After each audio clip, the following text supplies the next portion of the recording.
O lugar no mundo que detém o recorde de o lugar mais quente do mundo é o Vale da Morte, nos Estados Unidos. A temperatura ali chega até 56,7 graus centígrados. E o lugar mais frio está na Antártica. É um monte, uma montanha, e ali a temperatura chega até 91,2 graus centígrados abaixo de zero. Isso poderia congelar o nariz, os olhos e os pulmões de um ser humano em questão de minutos. O que eu quero trazer com isso? Dois extremos, o lugar mais quente, o lugar mais frio, eles nos trazem um ensinamento. O extremo nunca é bom. Comer doce demais não é bom. Salgado demais também não é bom. Ser uma pessoa muito fria, sem emoções, não é bom. Ser uma pessoa emotiva demais também não é bom. Por isso que é importante nós conhecermos a palavra de Deus. E existe um gomo do fruto do Espírito que está lá em Gálatas, no capítulo 5, que diz que é o domínio próprio, ou também em algumas traduções chamado temperança. O que isso quer dizer? Temperança, domínio próprio, quer dizer que nós não podemos ser extremos demais em um lado ou extremos demais em outro lado. Nós devemos ser temperados. Nós devemos buscar de Deus uma forma de podermos levar até as pessoas o Evangelho, sem, no entanto, sermos demasiadamente santos. Provérbios diz que nós não devemos ser demasiadamente santos, nem demasiadamente justo. O grande problema não é de nós buscarmos uma santidade cada vez melhor ou uma justiça cada vez melhor para o meu viver. O grande problema é que a maioria das pessoas, quando tenta buscar isso para si, quer empurrar a goela abaixo dos outros. E isso não é legal. Jesus mesmo, quando andou sobre a face da terra, ele ia na casa das pessoas e ele, na sua maioria das vezes, ele só pregava quando ele estava em espaços públicos, nas casas. Você vê isso na casa de Zaqueu. Ele estava comendo, ele não falou nada. Ele somente disse para Zaqueu, chamou ele pelo nome sem nunca ter visto, e foi até sua casa e lá estava comendo quando Zaqueu faz aquela declaração: estou doando meus bens para os pobres, e se tem defraudado alguém, eu vou estar restituindo 4 vezes mais. E Jesus não tinha falado nada. Em outras casas, Jesus esteve também. Ele esteve na casa de Lázaro, foi ressuscitado algumas vezes porque era seu amigo.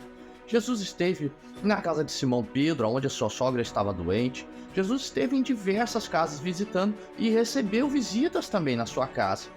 E Jesus, na maioria das vezes, ele não pregava no ambiente da casa de outras pessoas.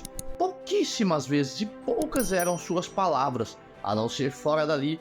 Mas o que nós vemos na vida de Jesus que fez ele ter tanto poder na sua mensagem e na sua pregação e na evangelização e conversão de pessoas e milagres também que aconteciam? Alguém pode dizer, ele era Deus, ele era o Filho de Deus. Ele tinha uma busca de Deus, porque a Bíblia diz que ele se despiu da sua glória, ele deixou todo o seu poder lá no céu. Mas como os milagres operavam? Porque ele orava, ele buscava. Você vai ver em algumas passagens da Bíblia Jesus passando a noite inteira no monte em oração. Você vai ver o começo em Mateus 4, Jesus ficando 40 dias de jejum e oração.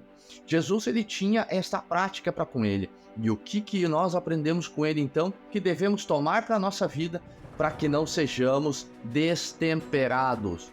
Jesus, ele era firme e disciplinado com ele mesmo, mas era flexível com aqueles que estavam de fora.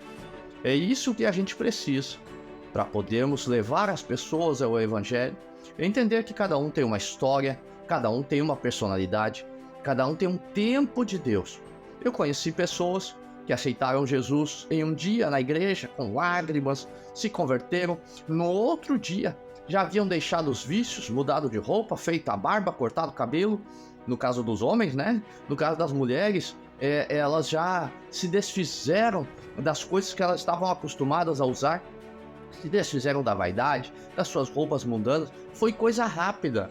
No entanto, eu também conheci pessoas que que levaram anos para abandonar determinadas coisas, mas estavam lá buscando, estavam lá e pagando o preço, orando, buscando a presença de Deus. Então, nós que servimos a Deus, que conhecemos ao Senhor, que temos uma vida de intimidade com Deus, devemos entender que cada pessoa tem um tempo.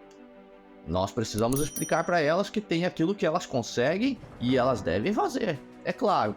Mas aquilo que elas não conseguem, elas não podem desistir. Devem continuar buscando para que um dia Deus lhes alcance a vitória.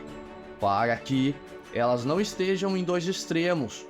Embora a gente vê uma advertência de Jesus também no livro de Apocalipse. Ele disse, olha, você tem que ser frio ou quente, quando Deus fala para Laodiceia. Mas quando ele fala de frio ou quente, ele não está falando de congelado e nem de fervendo. Frio ou quente. Se não está na presença de Deus, está frio. Se está na presença de Deus, está quente. Que Deus te abençoe. Reflita sobre isso. Busque de Deus essa temperança e que a presença do Espírito Santo possa frutificar em você este gomo do fruto do Espírito. Até o próximo vídeo.